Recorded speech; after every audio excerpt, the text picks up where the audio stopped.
let's do this AI price gouging story as if you guys didn't have enough things to worry about, as if you guys did not have enough things causing your grocery bill to get higher. There's this. So, a consumer report just put out a study that said that Instacart, or that showed or argued that Instacart's AI pricing experiment may be inflating your grocery bill. This is from a few weeks ago. I was out of town when this first dropped, so we did not talk about it. So maybe you've already, heard other people speak on this, but I thought that it would still be worth our time, considering that we've been chronicling all of the various ways in which AI is being used by companies to, nickel and dime the American people. So let's just start with this 9 News. I think this is a local NBC affiliate. Let's start with this little video about it, and we'll just keep diving down this rabbit hole. So yeah, Consumer Reports, Instacart's AI pricing experiment may be inflating your grocery bill. Costco, Kroger, Safeway, Sprouts, Albertsons, and Target. If you have used Instacart to shop at any of these retailers, you may have unknowingly participated in Instacart's AI-enabled pricing experiments, according to a new Consumer Reports investigation. We had hundreds of volunteers shop for the same exact grocery products at the same exact time, and in every case, they were subject to price experiments. That means 2 people buying the same groceries from the same store at the same time could see very different prices, and those differences can add up. At one Safeway in the Seattle area, the same basket of groceries ranged from $114 to nearly $124. Based on the variations we saw and using Instacart's numbers for how much a household of 4 spends on groceries in a given year, this could result in a cost swing of about $1,200. Instacart confirms CR's findings, but says only 10 retailers use its pricing tools. Instacart also insists that most customers still see standard prices and that personal or demographic data isn't used. What the hell does that mean? So let's examine the allegations and the response. So the allegations are from Consumer Reports, at least at the highest level, that Instacart is using some sort of AI algorithm to run pricing experiments so that it charges people, I have to assume, it charges people who can afford to pay more. It charges people the most they can afford to pay, right? That's what the experiment is in pursuit of. Instacart's response to that is, maybe, but only 10 retailers, probably the 10 biggest retailers like Kroger's and Target and Walmart or whatever, only 10 retailers used it. And it wasn't based on your race or ethnicity or gender, most likely, but it is happening. It's based on your ability to pay. Target told CR that it had no business relationship with Instacart. Safeway, Costco, and Kroger. It's different. It's different than surge pricing, right? Because like what surge pricing is that at times, like it's a dynamic pricing where at times where things are being demanded more, the price raises to account for that. So let's say that a Kroger uses surge pricing and, people start buying up this particular type of bacon.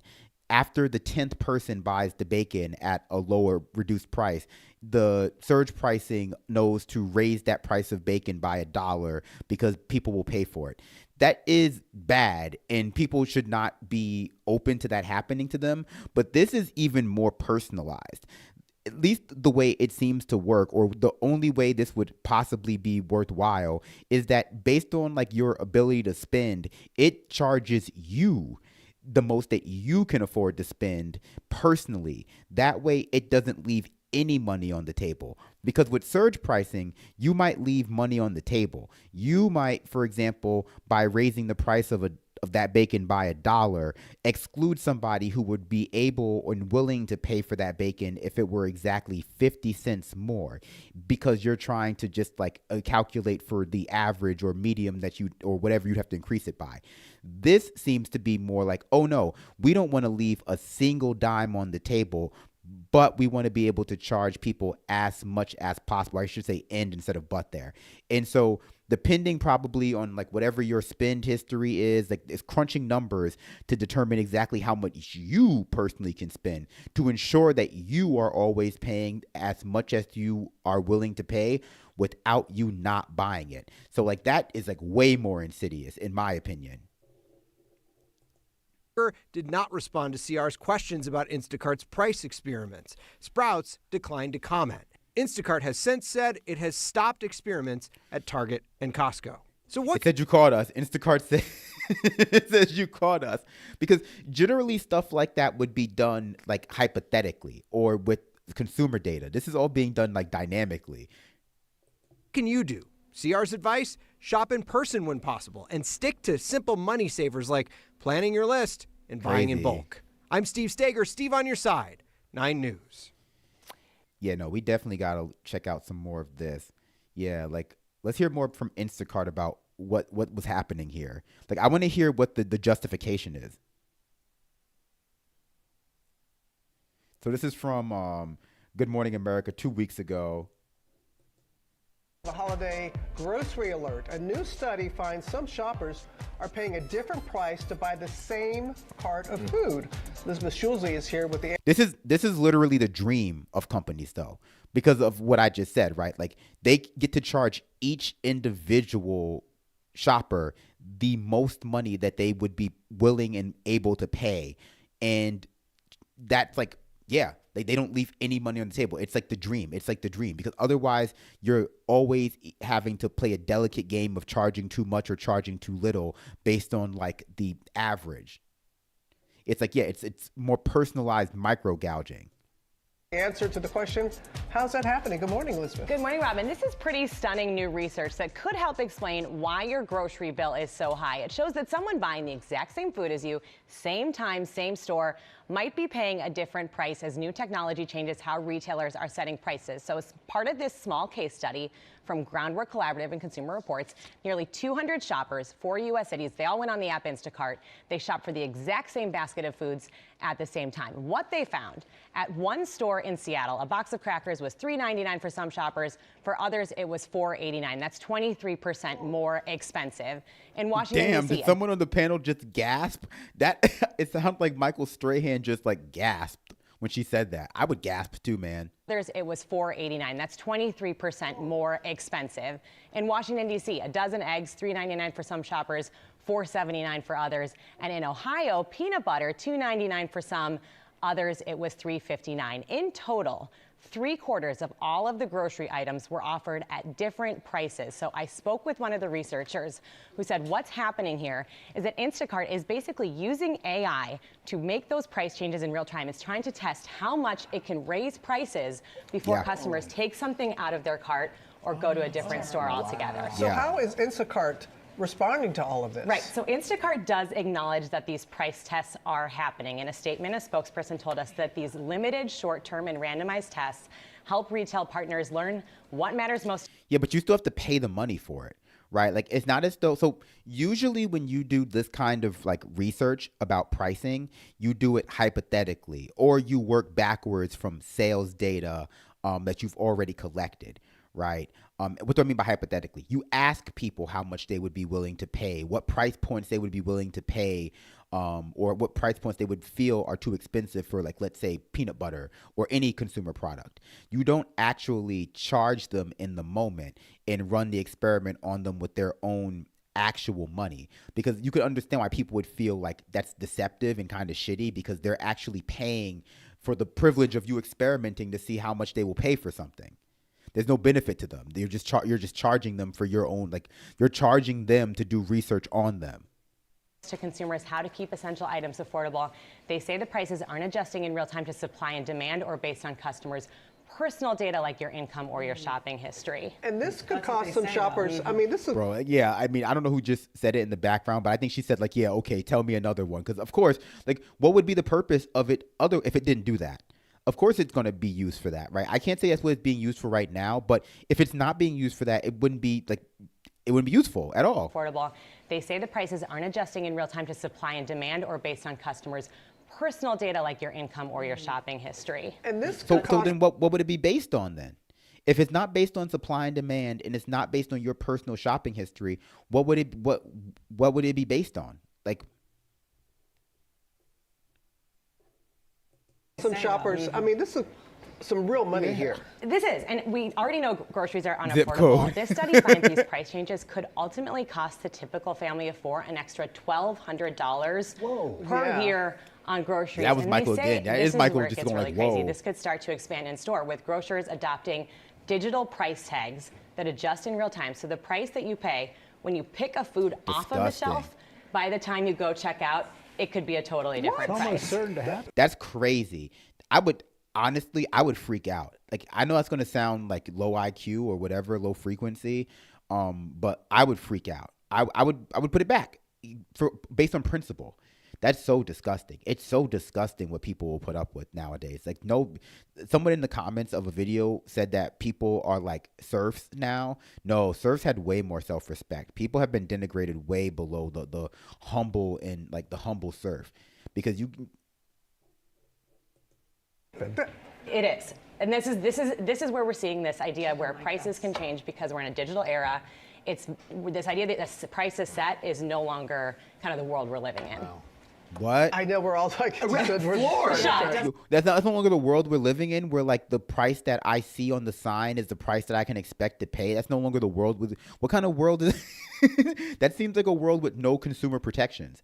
If I can pick up a item and by the time I get it to the till, the price I thought it was is no longer the price because it's increased, then there are just no consumer protections, because they can just raise the price because they saw me pick it up.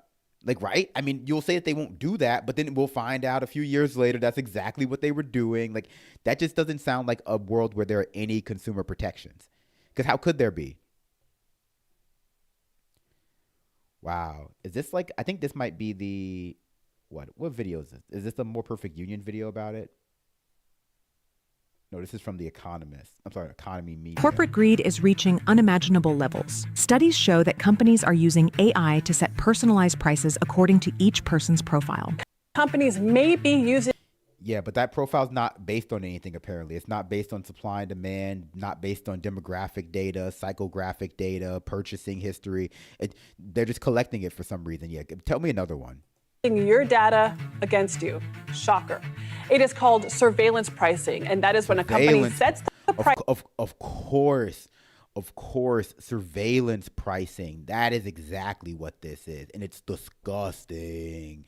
And it's stuff like this that, like, when you watch an episode of Black Mirror, where you're just like, that's just real life right now. Like, that's not satire. That's not a thin veneer of science fiction. That is just legitimately real life.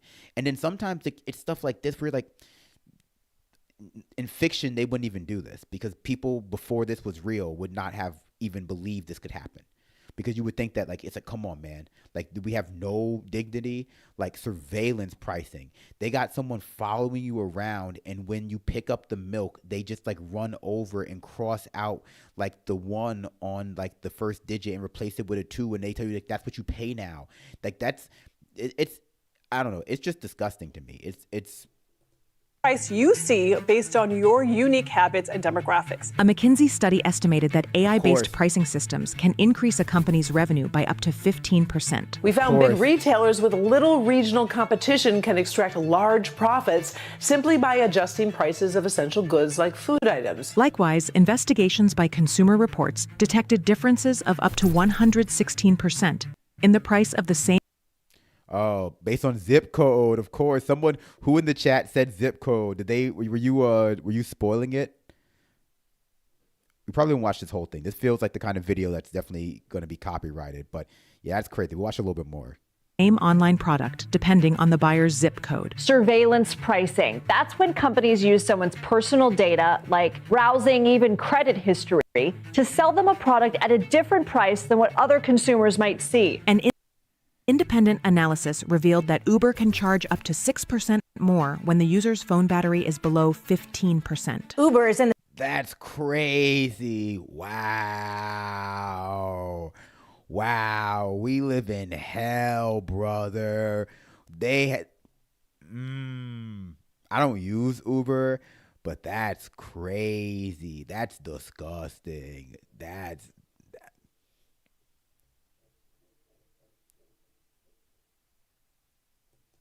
in the spotlight as the company faces accusations from a Belgian newspaper that it can see riders' phone battery levels and changes rider fares based off of that information. Even in airline tickets, a report by the Wall Street Journal documented that some airlines achieved up to a 20% increase in annual revenue after implementing AI-based dynamic pricing systems. Next time you go online to purchase an airline ticket, there's a chance that the price you see was influenced by artificial intelligence. So how come? Of course it was. Of course it was. Sorry, I gotta close some of these tabs. I'm all over the place. I have to also take a break from that because I'm feeling my blood boil. That is crazy. Companies are using AI to charge you more. The concept of dynamic pricing is not new. It dates back to the... Okay, we're not gonna watch this whole thing because this feels like the kind of thing that is gonna get my video demonetized. But I encourage you to watch the rest of this on Economy Media because this sounds disgusting for sure. For sure. Let's do a few chats and then we'll keep going. We'll just try to keep going forward. Oh, is this like a farmer video from More Perfect Union? Maybe we'll watch a little bit of this. I know I said I'm going to try to stop stealing as much content, but I'm a small channel, small Ubu channel. Okay. Tokyo Hans, thank you for the 5 gifted memberships. I love it. I appreciate it. John Deere 3486, thank you for the $4.99 super chat. Happy New Year. Happy New Year to you as well.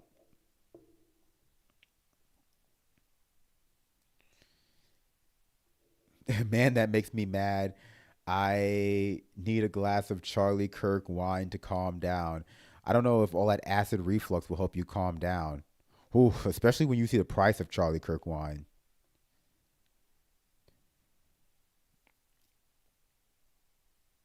We should all be so pleased as to have our overlords demonetize our videos. Maybe our surveillance pricing will go down.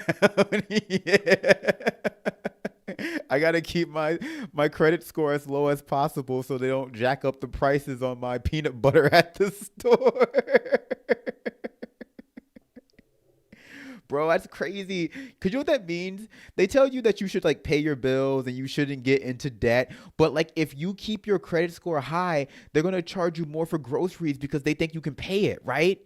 Like they're not gonna charge you less for groceries if your credit score is high because they will know that you'll have the money because you have a good credit. So like there's no real benefit from doing the right thing. It's just another way in which like I talk about how like we don't incentivize the behavior that we pretend like we want in people in our society. Because if your credit score is higher, you're paying $1,200 extra for groceries. What kind of benefit is that? Tokyo Hans, thank you for the 500 yen super chat. This is going to start a new front of gentrification. People are going to buy homes in low income areas just to get lower grocery prices. $1,200 a year is no joke. That's $1 for your kid in Trump's new economy. Crazy. Dynamic surveillance pricing.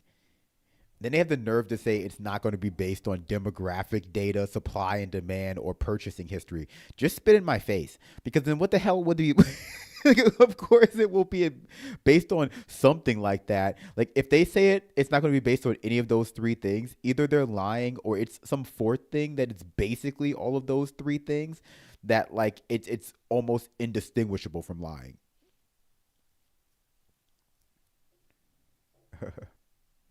You need a good credit score to buy a house, though. No one can afford a house. The average house in America is $419,000. No one can afford a house.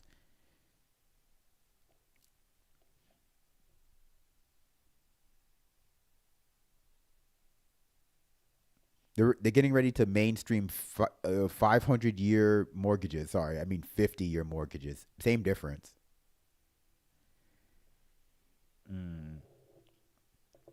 What should we do? Oh.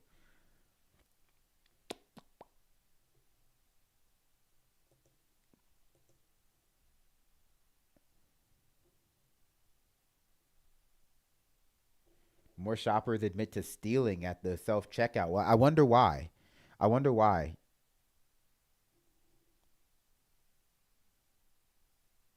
How butchers are adapting to changing demand as beef prices rise. I've heard beef prices in America are sky high. You guys talk about One Piece so much that my algorithm thinks that I like it. All right.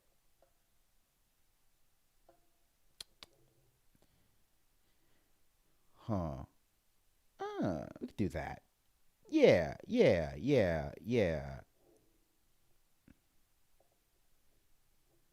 This is News Nation?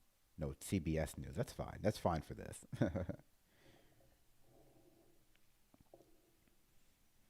Dynamic pricing is just intro to class war. No, dynamic pricing is not the introduction to class war. Class war has been being waged for hundreds of years at this point.